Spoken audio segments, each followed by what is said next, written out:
participe aussi. Alors Pierre dirait, quand il s'agit de mettre des sous, c'est sûr qu'il est d'accord. Mais c'était important qu'on participe parce que nous, ici, vous avez des sites légendaires sur un certain morceau de la boucle. Et vous avez des sites qui ne sont pas légendaires, mais qui sont chargés d'histoire sur l'autre côté. Et on souhaitait absolument qu'il y ait une boucle, qu'il y ait un aller-retour en boucle, de façon à ce que les promeneurs, les randonneurs, ne repassent pas deux fois par le même chemin. Donc, pour ça, nous avons cofinancé ce dispositif. On y a mis quand même 13 000 € pour ce qui est de notre participation, la commune.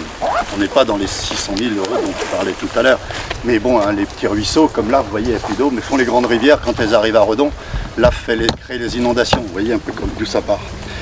Donc en fait, dans cette boucle, le point de départ est à l'église, hein, où il y a une table d'orientation comme ça qui indique un fléchage.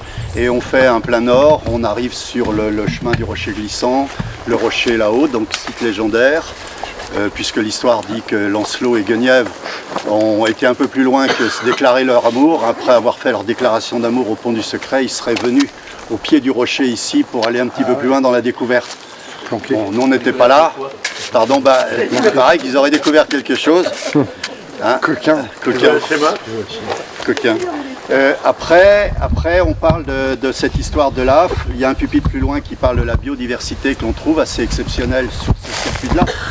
Ici, on parle aussi, par exemple, on me posait la question tout à l'heure, où est le site, où est l'origine de l'AF? On ne sait pas trop, entre la commune de Paimpont. Hein, je salue, où elle est notre représentante de Paimpont, tu es venue toute seule. Hein. Merci, mais c'est bien de venir représenter Paimpont. Donc l'origine, la source est sur Paimpont ou sur Baignon, mais plutôt dans le nord, là-bas.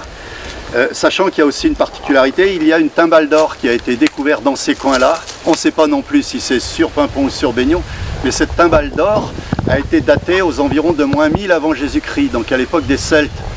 C'est pas jeune, il y a une vraie histoire, une timbale d'or, et elle est au musée de Saint-Germain-en-Laye. C'est une belle histoire.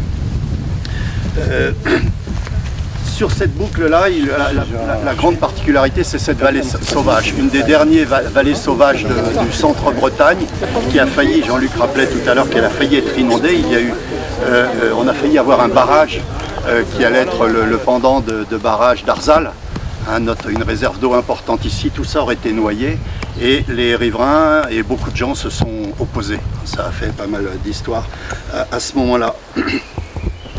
Sur cette boucle de 8 km, donc vous avez ce superbe sentier qui est le GR37, qui va aller jusqu'au pont du Secret, et l'autre particularité, vous avez un petit morceau aussi, donc à peu près la moitié, et sur le GR37 et cette vallée de l'Aff, un petit morceau après, vous êtes sur une ancienne voie de chemin de fer, vous ne saviez sans doute pas, mais on avait un petit train qui passait ici, qui partait de Rennes, qui passait par Plélan, et qui rejoignait, en passant par Baignon, il y avait une gare à Baignon, qui rejoignait, en passant par Saint-Malo de Baignon, le camp militaire de Couët-Quidan. C'était en priorité à cette époque-là, pour amener les militaires.